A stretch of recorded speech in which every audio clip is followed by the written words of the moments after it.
वहाँ पर। फिर हमने कॉम्प्लीमेंट एक्टिवेशन पाथवे देखा था, कल भी मैंने इसका आपको इंट्रोडक्शन पढ़ा था, लेकिन आज मैंने आपको दोबारा से पढ़ा देती हूँ। तो बच्चों कॉम्प्लीमेंट क्या है? कॉम्प्लीमेंट जो है ना, ये ग्रुप है 30 प्लाज्मा प्रोटीन्स का। ये ब्लड में सर्कुलेट करते हैं इनएक्टिव फॉर्म में, ठीक है। और ये एक्टिव कैसे होते हैं? एक कैस्केड के थ्रू। कैस्केड का क्या मतलब होता है कि एक के बाद एक रिएक्शन हो रहा है, मतलब एक चीज़ एक्टिवेट हुई, इसने आगे दूसरी चीज़ को एक्टिवेट किया, उसने आगे तीसरी चीज़ को, तो एक पूरी सीक्वेंस में ये एक्टिवेट होते हैं, इसलिए हम इसको कहते हैं ये एक कैस्केड के थ्रू एक्टिवेट होते हैं। और ये क्या करते हैं? एक्टिवेट होकर एंटीबॉडीज़ और को हेल्प करते हैं कि और इम्यून सेल्स को हेल्प करते हैं कि जो माइक्रो ऑर्गेनिजम्स है ना, पैथोजेंस, उनको एलिमिनेट किया जाए बॉडी से, ठीक है। तो कॉम्प्लीमेंट क्या है? 30 प्लाज्मा प्रोटीन्स है जो ब्लड में सर्कुलेट करते हैं इनएक्टिव फॉर्म में। जब ये एक्टिवेट होते हैं ना, ये एक्टिवेट होते कैसे हैं? एक कैस्केड के थ्रू, ठीक है। और जब ये एक्टिवेट हो जाते हैं, एंटीबॉडीज़ और इम्यून सेल्स की हेल्प करते हैं कि माइक्रो ऑर्गेनिज्म को बॉडी से एलिमिनेट करें। ये बेसिकली कहाँ पे प्रोड्यूस होते हैं? लिवर में। इसके अलावा मैक्रोफेजेस और एपिथेलियल सेल्स में भी प्रोड्यूस होते हैं। ये इंपॉर्टेंट चीज़ है, ये आपने याद रखनी है। और इनकी इंपॉर्टेंस क्या थी? ऑप्सोनाइजेशन, ये सारी चीज़ें ना हम पाथवेज पढ़ने के बाद भी देखेंगे, ठीक है। तो बच्चों कॉम्प्लीमेंट एक्टिवेशन पाथवे हमारा मेन टॉपिक है। कॉम्प्लीमेंट एक्टिवेशन पाथवे कितनी टाइप के हैं? 3 टाइप्स के हैं। इसमें आ जाता है क्लासिक पाथवे, अल्टरनेटिव पाथवे और लेक्टिन पाथवे, ठीक है। क्लासिक पाथवे से हम स्टार्ट करते हैं। क्लासिकल पाथवे कैसे स्टार्ट होता है? जब एंटीजन है ना, एक बाहर से आया एंटीजन में क्या आता है? बैक्टीरिया, वो हमारी बॉडी में एंटीबॉडी के साथ आके बाइंड करता है, तो इस चीज़ को ये कॉम्प्लेक्स जो है ना, ये क्लासिक पाथवे को स्टार्ट करता है। आपने याद रखना है कि ये तीनों जो पाथवे हैं ना, ये स्टार्ट डिफरेंट चीज़ों से होंगे। क्लासिक पाथवे किसी और चीज़ से स्टार्ट होगा, अल्टरनेटिव पाथवे किसी और चीज़ से स्टार्ट होगा, लेक्टिन पाथवे किसी और चीज़ से स्टार्ट होगा। लेकिन इन तीनों का जो एंड रिजल्ट आएगा ना, इन तीनों का एंड रिजल्ट बच्चों वो सेम रहेगा, ठीक है। आपने इसको इस तरह से याद रखना है कि एक घर के 3 दरवाजे हैं, ठीक है। आप जिस भी दरवाजे से एंटर हो आओगे तो आप घर के अंदर ही ना, इसी तरह ये 3 बस पाथवे हैं इस कॉम्प्लीमेंट को एक्टिवेट करने के। ये खुद कॉम्प्लीमेंट प्रोटीन्स नहीं है। यहाँ पे हमने पढ़ा ना कि 30 कॉम्प्लीमेंट प्रोटीन्स हैं बच्चों। तो इसमें सबसे इंपॉर्टेंट आपने याद रखना है C1 to C9, ठीक है। C1 to C9 most important, ये 9 प्रोटीन्स आपने याद रखने हैं। ये हम अभी यहाँ पे पढ़ेंगे। सारे 30 आपने याद नहीं रखने। और जो पाथवेज है ना, ये प्रोटीन्स नहीं है, ये बस हमने इधर पढ़ा ना कि ये एक्टिवेट होते हैं। किस तरह एक्टिवेट होते हैं कॉम्प्लीमेंट प्रोटीन्स? इन पाथवेज के थ्रू, ठीक है। जो भी पाथवे एक्टिवेट होगा उसका एंड रिजल्ट सेम ही निकलेगा, और वो क्या होगा? Bacterial lysis. उसका सेल रप्चर हो जाएगा, फट जाएगा, ठीक है। तो हम बस इन 3 पाथवेज को अलग अलग क्यों पढ़ते हैं? क्योंकि इन तीनों को एक्टिवेट करने वाली चीज़ें डिफरेंट हैं, इसलिए, ठीक है। तो हम क्लासिक पाथवे से स्टार्ट करते हैं। क्लासिक पाथवे कैसे एक्टिवेट होगा? जब बाहर से एंटीजन आएगा, वो बॉडी में ऑलरेडी प्रेजेंट एंटीबॉडीज़, और एंटीबॉडीज़ में भी कौन कौन सी आ जाएंगी? IgG और IgM, इनके साथ बाहर से आके एंटीजन बाइंड करेगा, ठीक है। अभी एंटीजन एंटीबॉडी कॉम्प्लेक्स बन गया, इसने आगे C1 को एक्टिवेट किया, ठीक है बच्चों। C1 की ना 3 टाइप्स होती हैं, C1Q, C1R, C1S। ये आप लोग रहने दो, इसको इतना याद करने की ज़रूरत नहीं है। बस आपने ये याद रखना है कि एंटीजन एंटीबॉडी कॉम्प्लेक्स C1 को एक्टिवेट करेगा, ठीक है। ये C1 एक्टिवेट हो गया तो इसने आगे क्या काम करना है? इसने 2 काम करने हैं। एक तो इसने C4 की लाइसिस करवानी है, C4A और C4B में, और एक C2 को भी इसने ब्रेक करना है, C2A और C2B में। तो बच्चों आपने याद रखना है कि ये जो A वाला कंपोनेंट होगा ना, ये हर जगह स्मॉल होगा, और जो B वाला कंपोनेंट होगा ना, ये लार्ज होगा, ठीक है। अब क्या हुआ? एंटीजन एंटीबॉडी कॉम्प्लेक्स बना, उसने C1 को एक्टिवेट किया, C1 ने आगे C4 को और C2 को ब्रेक किया, C4 को C4A और C4B में, C2 को C2A और C2B में, ठीक है बच्चों। अब क्या हुआ कि ये C4B जो था ना, C4B और C2B, सॉरी यहाँ पे B आना है, ठीक है। ये आप उधर भी करेक्ट कर लीजिएगा।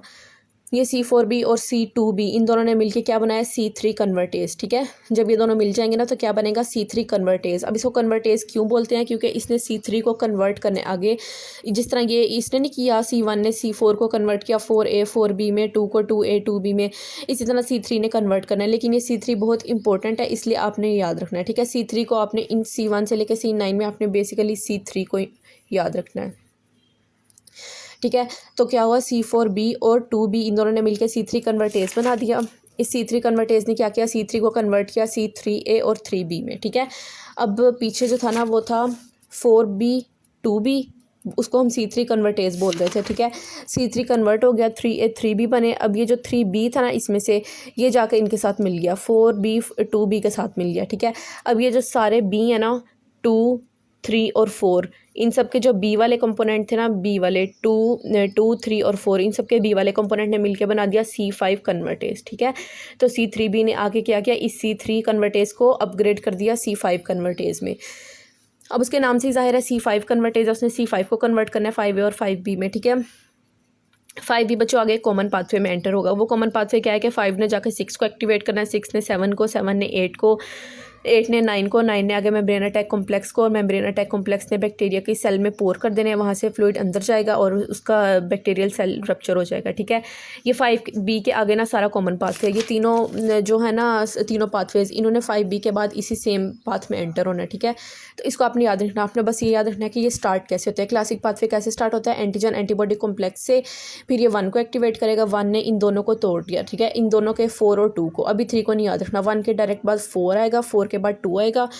इनके टूटने के बाद जो बी वाले कंपोनेंट थे ना उन्होंने मिलकर थ्री कन्वर्टेज बनाया, थ्री कन्वर्टेज ने थ्री को ब्रेक किया ए बी में, फिर ये जो थ्री वाला बी था ना अब हो गए तीन बी हमारे पास, टू थ्री और फोर, इन सब के बी ने मिलकर सी फाइव कन्वर्टेज बनाया, सी फाइव कन्वर्टेज आगे फिर ब्रेक हुआ, सब ने ब्रेक ए बी में ही होना है, और इसका जो बी था ना वो कॉमन पाथवे में एंटर हुआ। ठीक है, अब सी थ्री ए और सी फाइव ए क्या करेंगे। ठीक है, बी तो इसके साथ मिलके फाइव कन्वर्टेज बना दिया, सी थ्री ए बच्चों ये जो है ना ये एनाफाइलेक्सेशन है, एनाफाइलेक्सेशन में रोल प्ले करता है। इसका क्या मतलब है, इन्फ्लेमेटरी रिस्पॉन्स। ठीक है, एनाफाइलेक्सेशन का क्या मतलब है, एनाफाइलेक्सिस आपने सुना होगा, इन्फ्लेमेटरी रिस्पॉन्स होता है, इसी तरह एनाफाइलेक्सेशन है। ये क्या करता है, ये मास्ट सेल की डिग्रेडेशन कराता है। हमें पता है मास्ट सेल के अंदर क्या होता है, हिस्टामीन वगैरह होता है।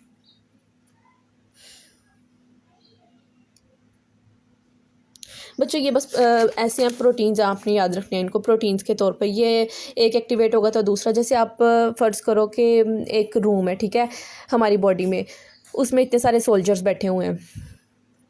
ठीक है, बाहर से अब एक बैक्टीरिया आया है, या आप समझ लो बाहर से एक चोर आया है, सबसे पहले उसको सी देखेगा, ये सारे हमारी बॉडी के सोल्जर्स हैं। ठीक है, इम्यून सिस्टम का पार्ट हैं, इनको आपने इस तरह याद रखना है। बस पहले सी वन देखेगा इस बैक्टीरिया को, सी वन एक्टिवेट होगा, वो आगे फोर को अगले सोल्जर को जगाएगा, अगला सोल्जर अगले को, इस तरह एंड में ना पूरा रूम एक्टिव हो जाएगा और इसको जाके मार देगा। इसी तरह आपने याद रखना है कि ये हमारी बॉडी के इम्यून सिस्टम के पार्ट्स हैं। ठीक है, इन्होंने सब ने क्या करना है, ये जो ब्लड में प्लाज्मा प्रोटीन्स है ना, ये आप समझ लो कि ये ब्लड में प्लाज्मा प्रोटीन्स सोए हुए हैं, इनको इन्होंने जगाना है जाके। ठीक है, इन सब ने आगे कॉमन पाथवे में जाना है। अब सी थ्री ए क्या करता है, ये एक एनाफाइलेक्सेशन के तौर पे भी एक्ट करता है। एनाफाइलेक्सेशन का क्या मतलब है, एलर्जिक रिस्पॉन्स में वो इन्फ्लेमेटरी रिस्पॉन्स करना। ये क्या करता है सी थ्री ए, ये मास्ट सेल की डी ग्रेन्युलेशन कराता है। मास्ट सेल में आपको पता है क्या होते हैं, हिस्टामीन वगैरह, हिस्टामीन ग्रेन्यूल्स होते हैं, तो मास्ट सेल की डी ग्रेन्युलेशन होती है, मतलब वहाँ से हिस्टामीन रिलीज़ होता है। ये हिस्टामीन क्या करता है, जहाँ पर ये बेसिकली सारी जंग चल रही है ना, जहाँ पर एंटीजन या आया हुआ है बाहर से, वहाँ पर जाके वेजो डायलेशन करा देते हैं। वेजो डायलेशन क्यों कराते हैं कि वेजो डायलेशन हो ताकि ब्लड वेसल्स की डायलेशन हो, और वहाँ से न्यूट्रोफिल्स जो है ना वो उस जगह पर आए और वहाँ पे आके इन्फ्लेमेशन तो इसी तरह होंगे ना, जब वहाँ पे न्यूट्रोफिल्स आएंगे तो सबसे पहले वहाँ पे मास्ट सेल की डी ग्रेन्युलेशन होगी, हिस्टामीन रिलीज़ होगा, हिस्टामीन वहाँ पे जाके वेजो डायलेशन कराएगा। हिस्टामिन का इतना ही काम है। इस वेजो डायलेशन के रिजल्ट में वहाँ पे न्यूट्रोफिल्स आएंगे, न्यूट्रोफिल्स अपना आगे का काम करेंगे। और वेजो डायलेशन मतलब इंक्रीज्ड वास्कुलर परमिएबिलिटी को, ये दोनों चीज़ें एक ही हैं। ठीक है, वेजो डायलेशन और इंक्रीज परमिएबिलिटी। तो सी थ्री ए जो है ना ये इंपॉर्टेंट है, इसके फंक्शंस आपने याद रखने हैं। ये क्या करता है, एक तो एनाफाइलेक्सेशन के तौर पे एक्ट करता है। इसका क्या मतलब है कि ये मास्ट सेल की डिग्रेन्युलेशन कराता है, हिस्टामिन रिलीज कराता है, वेजो डायलेशन कराता है और इंक्रीज्ड वास्कुलर परमिएबिलिटी कराता है। ठीक है, ताकि वहाँ न्यूट्रोफिल्स आएँ और उसको उसके ऊपर अटैक करें, उसको मार दें।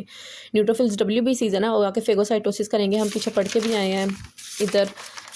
हाँ, इधर हम न्यूट्रोफिल्स के फंक्शन में पढ़ के भी आए कि ये फेगोसाइटोस करते हैं बैक्टीरिया को। तो जो है ना वेजोडाइलेशन हो जाएगी तो वहाँ पर न्यूट्रोफिल्स आ जाएंगे और उस बैक्टीरिया को फेगोसाइटोस कर लेंगे। ठीक है, इसके अलावा हमने देखा C3B इसके साथ मिलके C5 कन्वर्टेज तो बनाता ही है, लेकिन इसका एक और काम भी है कि ओप्सोनिन के तौर पे एक्ट करता है। कल मैंने आपको बताया था ना कि कॉम्प्लीमेंट पाथवे की इंपॉर्टेंस क्या है कि ये ऑप्सोनाइजेशन कराते हैं। ऑप्सोनाइजेशन का मतलब है कि हमने बैक्टीरिया के ऊपर एक कोट फॉर एग्जांपल लगा देना है, एक कोट कर देना है, तो वो कोट कौन करता है, वो C3B करता है। ठीक है, C3B क्या करता है, ये एक ऑप्सोनिन के तौर पे एक्ट करता है। ये जाकर बैक्टीरिया की सरफेस के ऊपर लग जाएगा। ठीक है, यहाँ पे C3B लगा है, इधर भी C3B लगा है, इधर भी C3B लगा है। ठीक है, ये सब बैक्टीरिया के सरफेस पे लग जाता है। फिर जो है ना फेगोसाइट्स हमारी बॉडी के, स्पेशली मैक्रोफेजेस और न्यूट्रोफिल्स वगैरह, ये जब देखते हैं ना कि इस बैक्टीरिया की सरफेस के ऊपर C3B लगा है तो ये ज़्यादा अट्रैक्ट होते हैं उस तरफ और वहाँ जाकर उस बैक्टीरिया को पूरे को फेगोसाइटोस कर लेते हैं, ठीक है।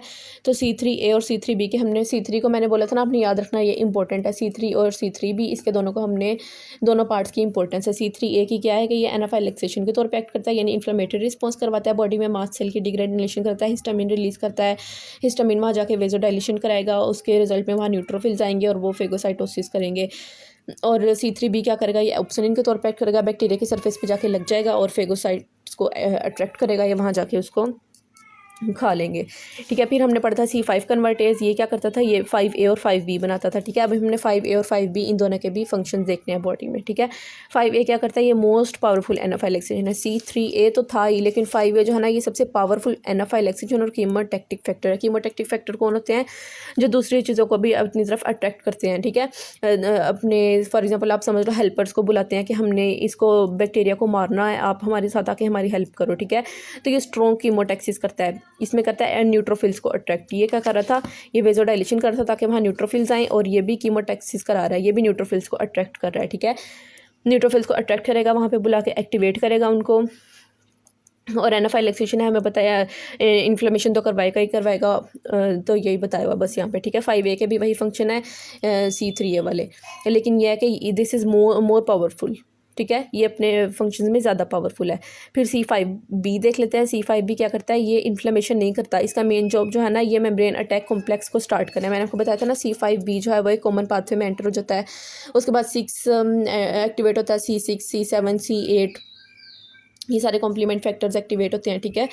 C6 एक्टिवेट होगा, 7, 8, 9 और एंड में MAC में ब्रेन अटैक कॉम्प्लेक्स एक्टिवेट होगा। वो क्या करेगा, उसमें जो है ना, हाँ, बैक्टीरिया की मेम्ब्रेन में पोर्स बनाएगा, वहाँ से वाटर अंदर जाएगा और उसकी लाइसिस हो जाएगी। तो यही काम C5B कर रहा है, ठीक है।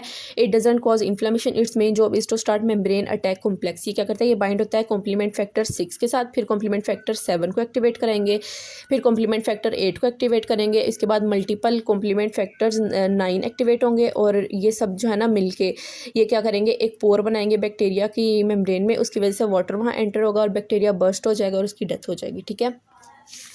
तो बच्चों ये था क्लासिक पाथवे, ठीक है। क्लासिक पाथवे में आपने जो चीज़ याद रखनी है वो ये है बेसिकली कि आप ये स्टार्ट कैसे होता है, एंटीजन एंटीबॉडी कॉम्प्लेक्स से।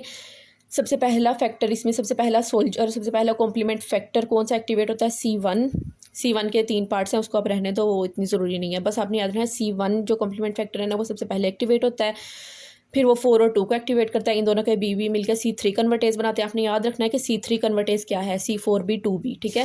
फिर ये आगे जाके 3 को कन्वर्ट करेंगे, फिर 3 वाला B इनके साथ मिलकर C5 कन्वर्टेज बनाएगा, C5 जो है वो 5B करेगा, 5B आगे जाकर मेम्ब्रेन अटैक कॉम्प्लेक्स बनाएगा, और 5A जो है ना ये एनाफाइलेक्सेशन कराएगा, कीमोटैक्सिस करेगा, और 3A भी यही काम करेगा, और 3B जो है ना वो ऑप्सोनिन के तौर पर एक्ट करेगा। बस ये हो गया हमारा क्लासिक पाथवे ख़त्म।